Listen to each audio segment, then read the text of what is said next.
Para naman po sa mga nalasa loob sa Kongreso, nais ko po silang batiin na isang magandang putang ina ninyo, lalong-lalo na sa mga pupirma ng impeachment ni Inday Sara.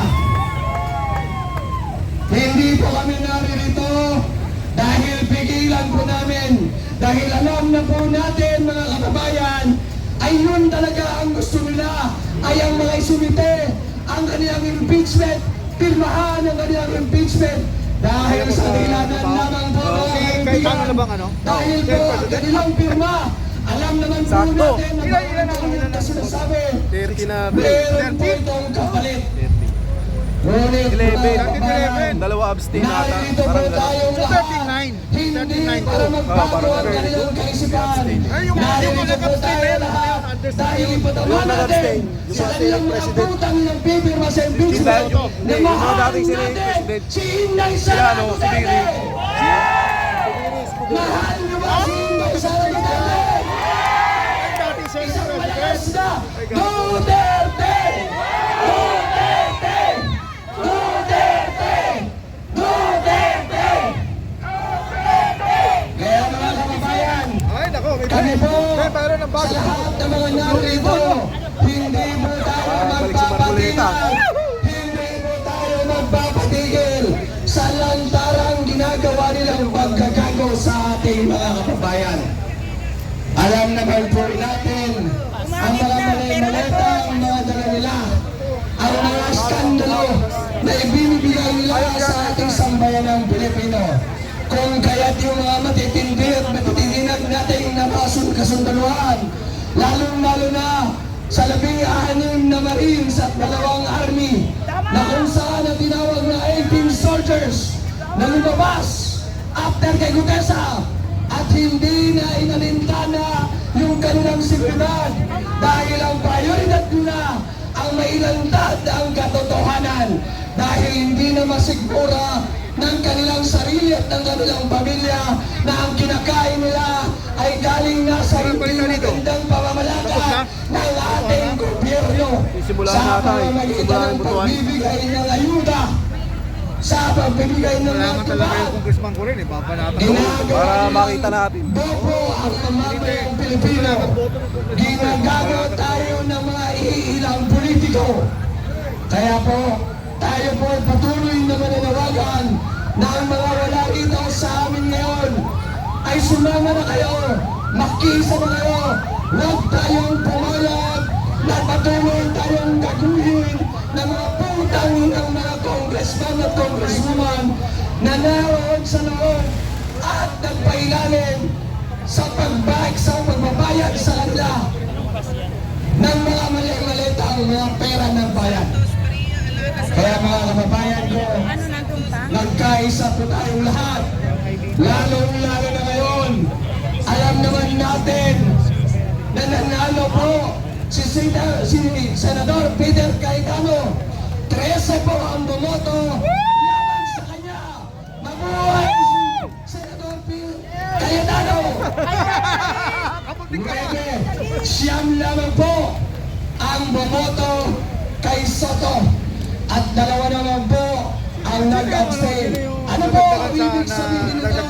Ang ibig Malamang yung sabihin bilyar.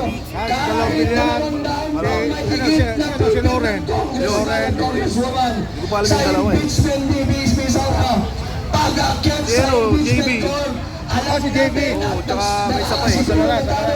na ito ay hindi uubra at hindi mananalo sa Senado.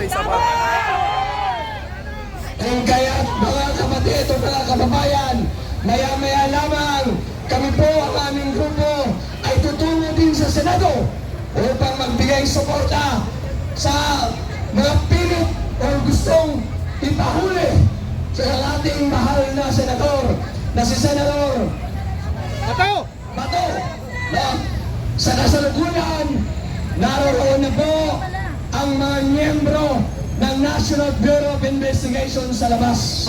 Nag-aabang na po sila.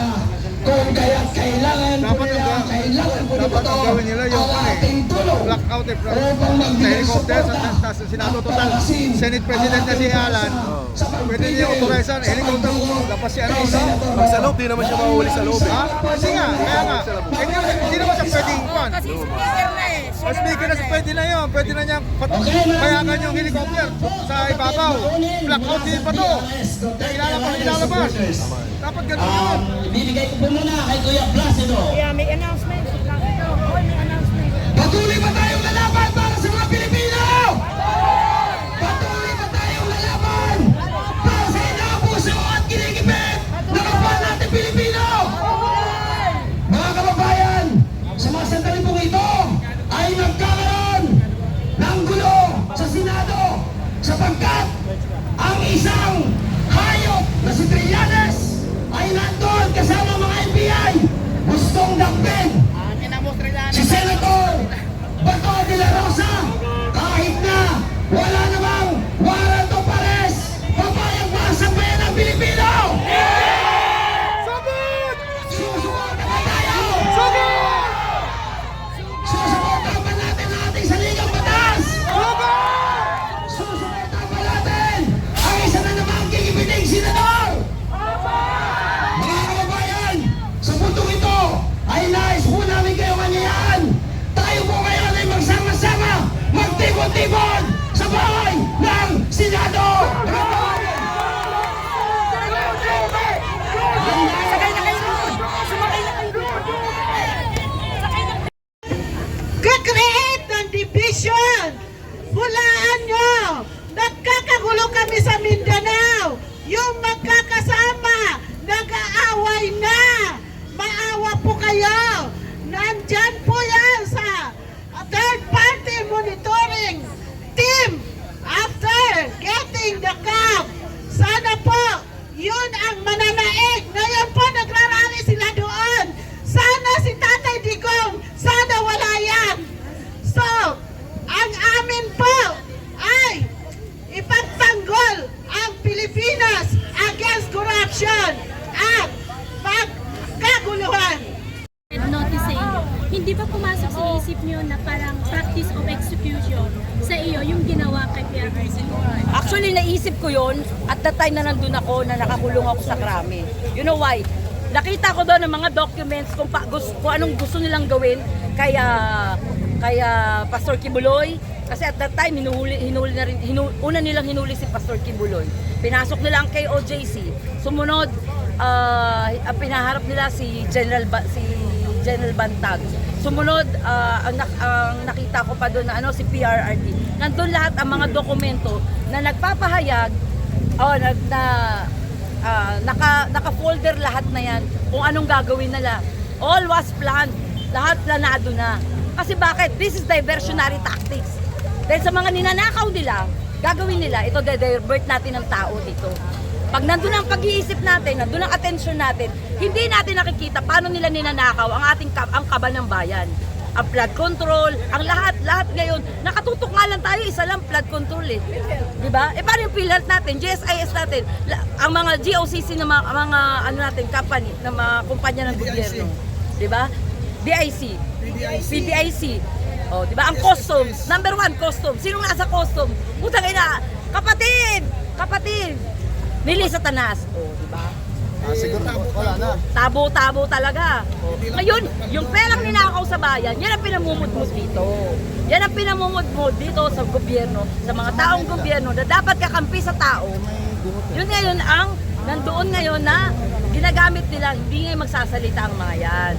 Kasi nga, meron na sila may mga maleta na sila. Paano ang taong bayan? Paano, isang ulan nga lang, tignan mong baha natin. Paano pa nagsunsod ng ulan? Diba, mga kababayan? Malawakan ang nangyayaring korupsyon. Ngayon, kung nakikita ninyo, kay Sara pa rin kayo nakatutok, kay BP Sara pa rin kayo nakatutok, wala nang mangyayari sa bansa ito. Susunod kayo. May mangyayari sa pamilya ninyo, may mangyayari sa mga kamag-anak ninyo, at magpapare-pareho na. Papunta na tayo sa komunismo nito. Papunta na doon. Akala nyo ba pag natanggal si VP Sara, umupo si Marcos, tapos na ang mga komunista, tapos na mga kaliwa? Hindi. Ang tatanggalin naman nila, si Bongbong. Pag natanggal si Bongbong, pasok na ang komunista. Correct. Eto na tayo ngayon.